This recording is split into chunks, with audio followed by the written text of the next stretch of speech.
So hello friends, upcoming exams जैसे कि RO, ARO, Rajasthan PCS और PCS 2024 के प्री के लिए जब भी आप पॉलिटी पढ़ने वाले हैं उसके लिए MCQ प्रैक्टिस होना बहुत ज़रूरी है। तो इसके पहले हम चैनल पे चला चुके हैं यूपी स्टैटिक जीके की 500 क्वेश्चंस की एक सीरीज़ जिसके प्लेलिस्ट बन चुकी है।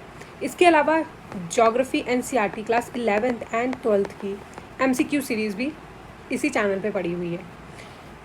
और आज से हम स्टार्ट करने वाले हैं पॉलिटी के लिए 500 best MCQ questions for practice.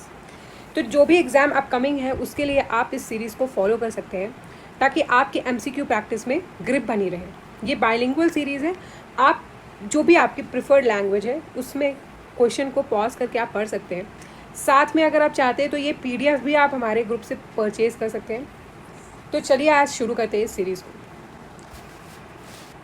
तो पहला क्वेश्चन है, भारत के राष्ट्रपति ने जिस एकमात्र मामले में अपनी वीटो की शक्ति का प्रयोग किया था वो कौन सा था? ठीक है, the only instant when the president of India exercised his power of veto is related to. तो आपको पता है कि प्रेसिडेंट के पास में जब बिल पहुंचता है पास होकर के दोनों हाउसेस से, तो उनके पास में 3 ऑप्शंस होते हैं। या तो वो अपनी बिल को एक्सेंट दे दें, मंजूरी दे दें, या फिर वो वीटो कर दें, एक्सेंट ही नहीं दे। ठीक है, वो बिल वहीं पे ख़त्म हो जाएगा, आगे प्रोसीड ही नहीं हो सकता, एक्ट नहीं बन पाएगा। और थर्ड होता है कि उसमें कोई प्रतिक्रिया नहीं दे। ठीक है, तो उनके पास में ये 3 पावर्स होती हैं। और एक और होता है कि वो बिल को वापस कर सकते हैं रिकंसिडरेशन के लिए। ओके, तो एक एक्ट आया था, ये बिल आया था 1986 में, Indian post office amendment bill. उस टाइम पे प्रेसिडेंट ने अपनी वीटो पावर का यहाँ पे यूज़ किया था। The chief minister of a state is in India is not eligible to vote in presidential elections if राष्ट्रपति के निर्वाचन में राज्य का मुख्यमंत्री मतदान करने के लिए पात्र नहीं होता। कब नहीं होता? अगर वो legislative council, legislative Vidhan Parishad का मेंबर हो, चीफ मिनिस्टर, अपर हाउस का अगर वो मेंबर होंगे तो फिर वो एलिजिबल नहीं होते हैं। क्योंकि प्रेसिडेंट के इलेक्शन के लिए कौन लोग एलिजिबल होते हैं? Elected members of parliament plus elected members of lower house of state legislature, यानी विधानसभा के इलेक्टेड मेंबर्स एलिजिबल होते हैं। लेकिन अगर विधान परिषद से CM है तो फिर वो प्रेसिडेंशियल इलेक्शन में वोट नहीं दे सकते। भारतीय प्रशासनिक सेवा और भारतीय पुलिस सेवा को समाप्त करने की सिफारिश किसने की थी? The abolition of IAS and IPS has been recommended by Rajamannar commission. नीचे 4 युग्म दिए हैं, इनमें से सही युग्म बताइए जिनके दोनों महानुभाव उपराष्ट्रपति बनने के पूर्व राजदूत अथवा उच्चायुक्त पद पर थे।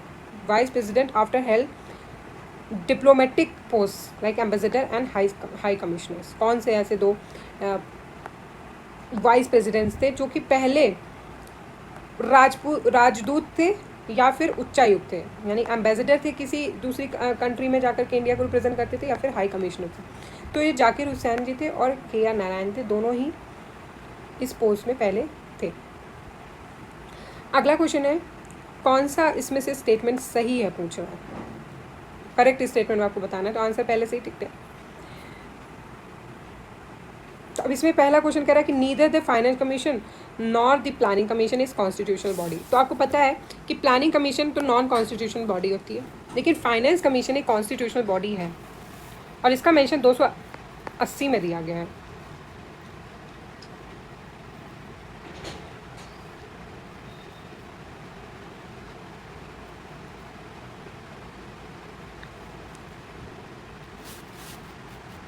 अगला क्वेश्चन है, स्टेटमेंट है no one can be member of both finance commission and planning commission at the same time. तो इसमें करेक्ट ऑप्शन बताना है, तो ये इनकरेक्ट है क्योंकि ऐसा कोई भी रूल है नहीं। ठीक है, फाइनेंस कमीशन के मेंबर्स को भी प्लानिंग कमीशन में इंक्लूड किया जा सकता है। There is no overlapping of work and responsibility of finance commission and those of planning commission. तो ऐसा नहीं है, वर्क ओवरलैपिंग तो हो सकती है। ये स्टेटमेंट इसलिए गलत हो जाते हैं। अब जो स्टेटमेंट सही है वो ये है कि वित्त आयोग का क्षेत्र तो बजट के राजस्व खंड के पुनरीक्षण तक ही सीमित है, जबकि योजना आयोग सर्वांगीण पुनरीक्षण करता है। जिससे राज्य की पूंजीगत और राजस्वगत दोनों अपेक्षाएं की जाती हैं. The scope of Finance Commission is limited to the review of revenue segment of the budget, while the Planning Commission takes an overall review of embracing both capital and revenue requirements of the state. तो ये finance commission और planning commission के बीच में एक comparison है एक तरीके से, क्योंकि फाइनेंस कमीशन जो है वो बजट सेक्शन जो होता है, बजट का जो रेवेन्यू सेक्शन होता है, राजस्व खंड जो होता है, उस पर ही रिव्यू देती है. ठीक है. लेकिन जो प्लानिंग कमीशन होती है वो एक ओवरऑल रिव्यू देती है, कैपिटल और रेवेन्यू रिक्वायरमेंट जो भी होते हैं स्टेट के उसके ऊपर. अगला है कि सोरेन सिंह कमेटी ने consider the question of. Soren Singh समिति ने जिस प्रश्न पर विचार किया था वो क्या था, तो भारत में प्रेसिडेंशियल फॉर्म ऑफ गवर्नमेंट होनी चाहिए, इसको लेकर के इन्होंने क्वेश्चन उठाए थे कि ये हमारे लिए सूटेबल नहीं है. Presidential form of government India में होनी चाहिए या नहीं होनी चाहिए, इस चीज़ का मुद्दा सोरेन सिंह कमेटी ने उठाया था, क्योंकि हमने प्रेसिडेंशियल फॉर्म को ना लेकर के हमने पार्लियामेंट्री फॉर्म ऑफ गवर्नमेंट को चूज़ किया हुआ है. Which one of the following is a feature common और to both Indian federation and American federation. ठीक है. निम्नलिखित में से कौन सा लक्षण भारतीय परिसंघ और अमेरिकन परिसंघ में समान रूप से पाया जाता है. ठीक है. तो पहला है सिंगल सिटीजनशिप. तो इंडिया में सिंगल सिटीजनशिप है लेकिन अमेरिका में नहीं है. 3 list in the constitution. India में है, अमेरिका में नहीं है. Dual judiciary. इंडिया में इंटीग्रेटेड जुडिशरी है, अमेरिका में डुअल है, क्योंकि एक कंट्री की पूरी होती है, उसके अलावा स्टेट्स के पास में भी एक सेपरेट जुडिशरी है. इसलिए ये तीनों फीचर्स इंडिया और अमेरिका में कॉमन नहीं होते. तीसरा जो है federal supreme court to interpret the constitution. तो कॉन्स्टिट्यूशन का इंटरप्रेटर इंडिया में भी सुप्रीम कोर्ट है और अमेरिका में भी सुप्रीम कोर्ट ही इंटरप्रेट करता है कॉन्स्टिट्यूशन को. फिर अगला क्वेश्चन है which one of the following is in the concurrent list in the constitution of India. निम्नलिखित में से कौन सा मत भारत के संविधान की समवर्ती सूची में है. तो ये तीनों तो नहीं है. Population control and family planning concurrent list में आ जाता है. फिर अगला क्वेश्चन है which one of the following statement regarding the office of speaker is correct. Speaker के पद के लिए विषय में निम्नलिखित कथनों में से कौन सा सही है. तो पहला कह रहा है कि ही holds office during the pleasure of president. ये गलत हो जाता है कि स्पीकर तो लोकसभा का मेंबर होते हैं और लोकसभा ही डिसाइड करती है कि स्पीकर कितने समय तक कंटिन्यू करेंगे. प्रेसिडेंट से इसका मतलब नहीं होता. अगला है कि he need not to be a member of house at the time of his election but has to become a member of the house within 6 months from the date of his election. तो ये गलत हो जाएगा कि यह आवश्यक नहीं है कि वो अपने निर्वाचन के समय सदन का सदस्य हो. लेकिन नहीं, ये गलत होता है. स्पीकर के मामले में स्पीकर वही इंसान बन सकता है जो पहले से इलेक्टेड मेंबर होगा. मेंबर ऑफ पार्लियामेंट में ही किसी एक को चूज़ करके स्पीकर बनाया जाता है. और ये जो बात कही गई कि 6 months 6 महीने के अंदर वो सदस्य का सदस्य हो जाना चाहिए, इलेक्शन बाद में होना जाना चाहिए, ये मिनिस्टर के लिए तो ये हो सकता है, लेकिन स्पीकर के केस में ये नहीं होता. इसलिए दोनों स्टेटमेंट गलत है. फिर थर्ड कह रहा है ही loses his office if the house is dissolve before the end of its normal term. नहीं, ये भी गलत है. यदि समान अवधि से पूर्व सदन को विघटित कर दिया जाए तो उसे अपना पद छोड़ना होगा. तो ये भी गलत हो जाता है. सरकार गिर सकती है और टर्म खत्म हो सकता है, लेकिन speaker will remain place in his office. वो स्पीकर को अपने पद से नहीं हटाया जाता है जब तक अगली सरकार नहीं बन जाती है.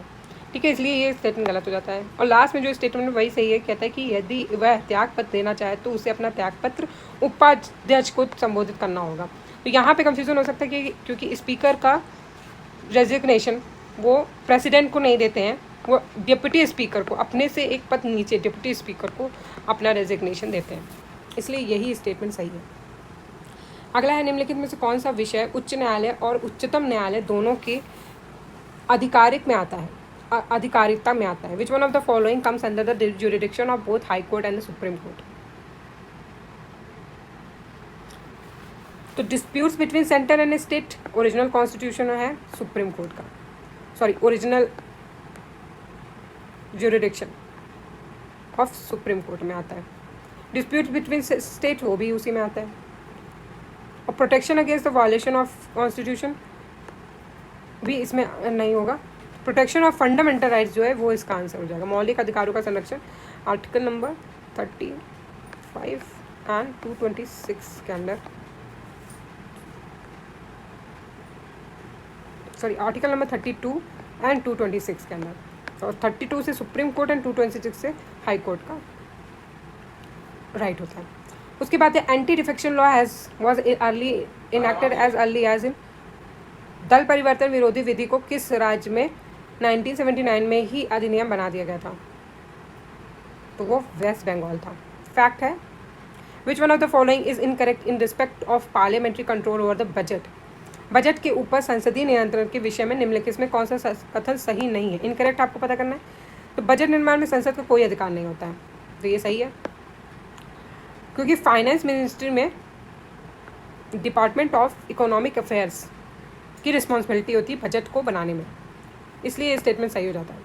थर्ड स्टेटमेंट है कि संसद को राष्ट्रपति की सहमति के बिना कोई कर लगाने के अधिकार नहीं है, तो ये भी सही है।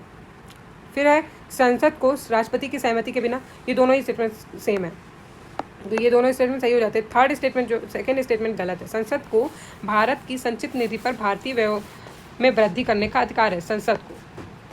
Parliament has the power to increase expenditure charge on the consolidated fund, तो ये इनकरेक्ट है। पार्लियामेंट के पास में ऐसी कोई पावर नहीं होती जिससे एक्सपेंडिचर जो भी चार्ज किए जाते हैं कंसोलिडेटेड फंड में उसको वो बढ़ा सके, ऐसा नहीं होता, इसलिए इसका आंसर हो जाएगा। अगला क्वेश्चन है मैच करना है फॉलोइंग, मैच करना है लिस्ट 1 को लिस्ट 2 से। तो ये आप अपने मन से इसको पॉज करके करने की कोशिश कर सकते हैं। तो फंडामेंटल राइट्स यूएसए से ली थी, मूल अधिकार जो होते हैं, मौलिक मूल अधिकार जो है हमारे फंडामेंटल राइट्स। उसके बाद में parliamentary system of government UK से लिया हुआ है, जो सबसे ईजी है। इमरजेंसी प्रोविजंस जर्मनी से आई, इमरजेंसी आपात उपबंध जर्मनी से, और directive principle of state policy जो है वो आयरलैंड से लिए। फिर अगला क्वेश्चन है which one of the following statement regarding the constituent assembly is true? सही पूछ रहा है, कौन सा है, किसके बारे में पूछ रहा है? संविधान सभा के बारे में। तो ये वैध मताधिकार पर आधारित नहीं थी, गलत हो जाएगी, क्योंकि अडल फ्रेंचाइजी के ऊपर ही बनाई गई थी। दूसरा है कि यह प्रत्यक्ष मतदान की प्रतिफल थी, it was resulted from direct elections नहीं थे, इनडायरेक्ट इलेक्शंस थे। अगला है ये बहुदलीय निकाय था, it was a multi party body, तो मल्टी पार्टी नहीं थी। इसमें कार्य करने के लिए कई समितियां थी, तो हाँ ये तो सही है, इसलिए 1 and 4 स्टेटमेंट सही है, सेकंड थर्ड गलत हो जाता है।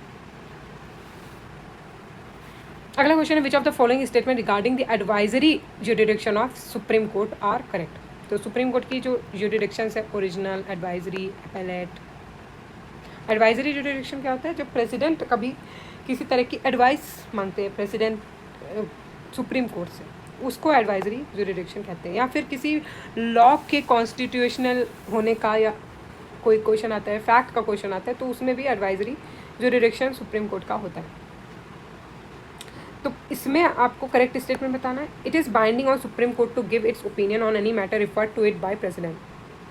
तो ये बाइंडिंग नहीं होती है, सुप्रीम कोर्ट अपने आप को दूर कर सकता है ऐसे मामले से, उसके ऊपर बाइंडिंग नहीं होती कि वो ऐसी एडवाइस दे ही, इसलिए बाइंडिंग तो नहीं होती। सेकेंड है the full bench of supreme court hears any difference paid to it under इस पावर ऑफ एडवाइजरी ज्यूरिडिक्शन, ये सही है, जो फुल बेंच होती है वही एडवाइजरी ज्यूरिडिक्शन दे सकती है। थर्ड है the opinion given by supreme court on a reference under advisory jurisdiction is not binding on the government, तो ये सही स्टेटमेंट है, क्योंकि अगर सुप्रीम कोर्ट कोई एडवाइस देता है तो वो एडवाइस होती है, ऑर्डर नहीं होता है गवर्नमेंट के ऊपर, इसलिए वो भी नॉन बाइंडिंग होता है, किसी भी तरह की उसमें बाइंडिंग नहीं होती है। और आखिरी है not more than 1 reference eight the time can be made by supreme court under इस पावर ऑफ एडवाइजरी ज्यूरिडिक्शन, तो ये गलत हो जाएगा। ऐसा कैसे हो सकता है कि उच्चतम न्यायालय को उसकी परामर्शी अधिकारिता की शक्ति के अधीन एक बार में केवल एक ही निर्देश भेजा जा सकता है, तो ये गलत है, एक से ज़्यादा निर्देश भी दिए जा सकते हैं, इसलिए इस क्वेश्चन का आंसर 2 and 3 हो जाएगा।